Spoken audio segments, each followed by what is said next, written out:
শীতকালে নানান রকম পিঠে পায়েস যতই তৈরি করা হোক না কেন, একবার অন্তত হলেও কিন্তু গাজরের হালুয়াটা বানাতেই হবে।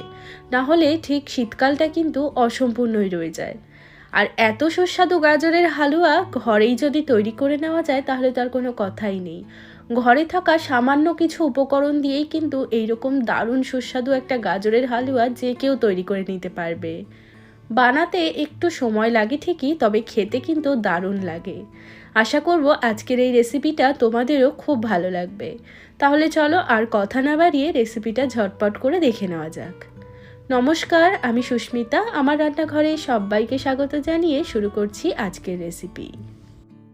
গাজরের হালুয়া তৈরি করার জন্য সবার প্রথমে এখানে আমি নিয়ে নিয়েছি 1.5 কিলো মতো একদম ফ্রেশ লাল লাল গাজর। একদম লাল লাল গাজর দিয়ে এই গাজরের হালুয়াটা তৈরি করলে হালুয়ার কালারটা কিন্তু ভীষণ ভালো আসে। তো পরিষ্কার করে গাজরগুলোকে প্রথমে ধুয়ে নিয়েছি। এখন গাজরটাকে এইভাবে দুপাশ থেকে কেটে নিতে হবে। তারপর গাজরের খোসাটাকে এইভাবে আমি ছাড়িয়ে নেব। গাজরের খোসা ছাড়িয়ে নেওয়ার পর এখন গাজরগুলোকে গ্রেট করে নিচ্ছি। এর জন্য আমি এরকম একটা গ্রেটার নিয়েছি। গ্রেটারে করে গাজরগুলোকে গ্রেট করে নেব। এই গাজরটা গ্রেট করতে একটু সময় লাগবে ঠিকই, তবে এইরকমভাবে গ্রেট করে নিলে গাজরের হালুয়াটা কিন্তু খেতে ভীষণ ভালো লাগে। তো প্রত্যেকটা গাজর এইভাবে একটু সময় নিয়ে গ্রেট করে নেব। তো এখানে আমি সমস্ত গাজর ভালো করে গ্রেট করে নিয়েছি। এখন হালুয়াটা তৈরি করার জন্য সবার প্রথমে আমি কড়াইতে দিয়ে দেব 1/2 কাপ মতো ঘি। গাজরের হালুয়া কিন্তু সবথেকে ভালো টেস্ট ঘিতেই আসে। তো হালুয়াটা অবশ্যই করে ঘিতেই কিন্তু রান্না করতে হবে।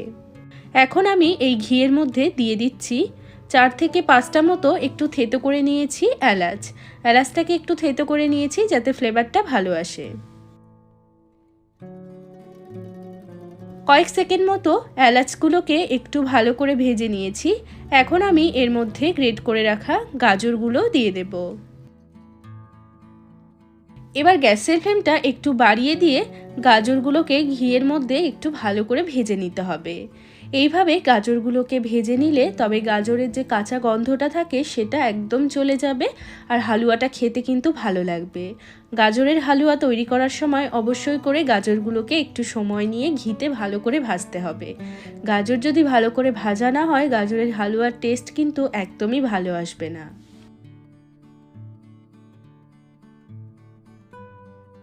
তো এখন দেখো আমি কিন্তু মোটামুটি আধ ঘন্টা মতো সময় নিয়ে গাজরগুলোকে খুব ভালো করে ভেজে নিয়েছি। গাজরটা একদম ভাজতে ভাজতে কিন্তু প্রায় মজেই এসেছে। আর গাজরের হালুয়া তৈরি করার সময় সময়টা কিন্তু একটু বেশি লাগবে, এই বিশেষ করে গাজরটাকে ভাজার জন্য। তো 20 মিনিট থেকে আধ ঘন্টা মতো সময় নিয়ে গাজরটাকে ভালো করে কিন্তু ভাজতে হবে। তো গাজরটা দেখো এখানে একদম ভালোভাবে মজে গেছে। এখন এর মধ্যে আমি অ্যাড করে দেব দুধ। তো এখানে আমি 1.5 কিলো গাজর নিয়েছিলাম, তাই জন্য আমি দিয়ে দেব 1 লিটার মতো ফুল ক্রিম দুধ। আমি দুধটাকে আগে থেকেই ভালো করে একটু জাল করে নিয়েছিলাম। এইবার এই দুধটা আমি দিয়ে দিচ্ছি গাজরের মধ্যে। দুধটাকে আগে থেকে একটু ভালো করে ঘন করে জাল করে নিলে হালুয়ার স্বাদটা কিন্তু খুবই ভালো আসবে। তো এখানে আমি 1 লিটার দুধকে ভালো করে জাল করে 2 বাটি মতো করে নিয়েছি। এবার দিয়ে দিচ্ছি চিনি। চিনির পরিমাণটা অবশ্যই নিজেরা নিজেদের স্বাদ মতো ব্যবহার করবে। এখানে আমি 1/2 কাপ মতো চিনি নিয়েছি, তবে মিষ্টিটা যে যেরকম পছন্দ করবে সে ততটাই এখানে অ্যাড করতে পারো।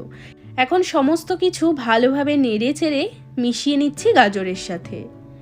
এরপর এটাকে ঢাকা লাগিয়ে আরও আধ ঘন্টা মতো রান্না করতে হবে, বা যতক্ষণ না গাজরটা পুরোপুরি সেদ্ধ হচ্ছে ততক্ষণ পর্যন্ত রান্না করতে হবে। মাঝে মধ্যে অবশ্যই ঢাকনা খুলে খুলে একবার করে নাড়িয়ে দিতে হবে। তো এখানে আমি আধ ঘন্টা মতো গাজরটাকে ঢাকা দিয়ে রেখেছিলাম। এখন আমি ঢাকাটা সরিয়ে নিচ্ছি। তো দেখো যতটা পরিমাণে এখানে আমি দুধ দিয়েছিলাম পুরো দুধটাই কিন্তু টেনে নিয়েছে, আর গাজরটাও কিন্তু একদম ভালোভাবে সেদ্ধ হয়ে গেছে। এখন আমি এই গাজরটাকে আরও কিছুক্ষণ নাড়াচাড়া করে পুরোপুরি শুকিয়ে নেব। একটুও যাতে গাজরের মধ্যে কোনো রকম জল জল ভাব না থাকে ততক্ষণ পর্যন্ত আমাদের গাজরটাকে নেড়ে চেড়ে শুকিয়ে নিতে হবে। আরও 10 মিনিট মতো গাজরটাকে ভালো করে নেড়েচেড়ে শুকিয়ে নিয়েছি। গাজরের মধ্যে এখন কিন্তু কোনো রকম জলভাব নেই। এবার এর মধ্যে আমি অ্যাড করে দেব খোয়া ক্ষীর। খোয়া ক্ষীরের পরিবর্তে যদি খোয়া ক্ষীরটা না থাকে তাহলে কিন্তু গুঁড়ো দুধও তোমরা এখানে ব্যবহার করতে পারো। এবার খোয়া ক্ষীরটা দিয়ে খুব ভালো করে গাজরের সাথে মিশিয়ে নেব। খোয়া ক্ষীর বা গুঁড়ো দুধ যে কোনো একটা কিছু কিন্তু অতি অবশ্যই এই হালুয়াতে দিতে হবে, না হলে গাজরের হালুয়ার স্বাদ কিন্তু খুব একটা ভালো লাগবে না। তো খোয়া ক্ষীরটাকে খুব ভালো করে নেড়ে চেড়ে গাজরের সাথে মিশিয়ে নিচ্ছি।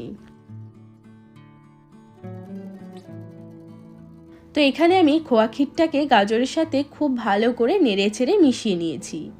এখন আমি গ্যাসটাকে কম করে দিয়ে এই গাজরটাকে 2 থেকে 3 মিনিটের জন্য এইভাবেই রেখে দেব। ততক্ষণে এদিকে নিয়ে নিয়েছি একটা ফ্রাই প্যান। এর মধ্যে আরও 2 থেকে 3 টেবিল চামচ মতো দিয়ে দিচ্ছি ঘি। এবার এর মধ্যে দিয়ে দেব 1 মুঠো মতো কাজু বাদাম, যেটাকে ছোট ছোট করে কেটে নিয়েছি। তার সাথে দিয়ে দিচ্ছি 1 মুঠো মতো কিশমিশ।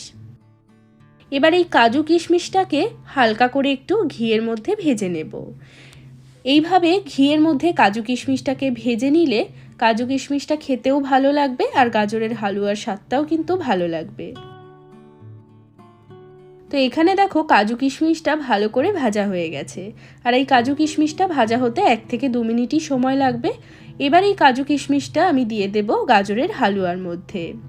এইভাবে একদম লাস্টে ঘিয়ের মধ্যে একটু যদি কাজু কিশমিশ ভেজে দেওয়া হয় তাহলে গাজরের হালুয়ার গন্ধটাও ভীষণ সুন্দর আসে এবং টেস্টটাও কিন্তু খুব ভালো লাগে।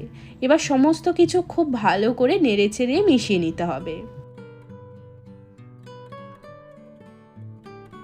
তো সমস্ত কিছু ভালোভাবে নেড়েচেড়ে মিশিয়ে নিয়ে গ্যাসটাকে অফ করে দেব। তাহলেই তৈরি হয়ে গেল আমাদের দুর্দান্ত স্বাদের এই গাজরের হালুয়া। আর শীতকালে অবশ্যই করে একবার হলেও এইভাবে গাজরের হালুয়া তৈরি করে দেখবে, খেতে কিন্তু দারুণ হয়। আর বেশ কয়েকদিন পর্যন্ত ফ্রিজে রেখেও কিন্তু এই গাজরের হালুয়াটা তোমরা খেতে পারবে। অবশ্যই করে একবার হলেও এইভাবে তৈরি করে দেখবে, আমার মনে হয় তোমাদেরও অনেক ভালো লাগবে। তো আজকের এই গাজরের হালুয়ার রেসিপিটা যদি ভালো লেগে থাকে তাহলে অনুরোধ করব একটা লাইক করার জন্য। চ্যানেলটিকে সাবস্ক্রাইব করে না থাকলে চ্যানেলটিকে সাবস্ক্রাইব করে রাখতে পারো যদি তোমরা এরকম আরও অনেক ভিডিও দেখতে চাও। সবাই ভালো থাকবে, সুস্থ থাকবে। আমি আবারও চলে আসবো অন্য কোনো রেসিপির সাথে। আজ এ পর্যন্তই, টাটা।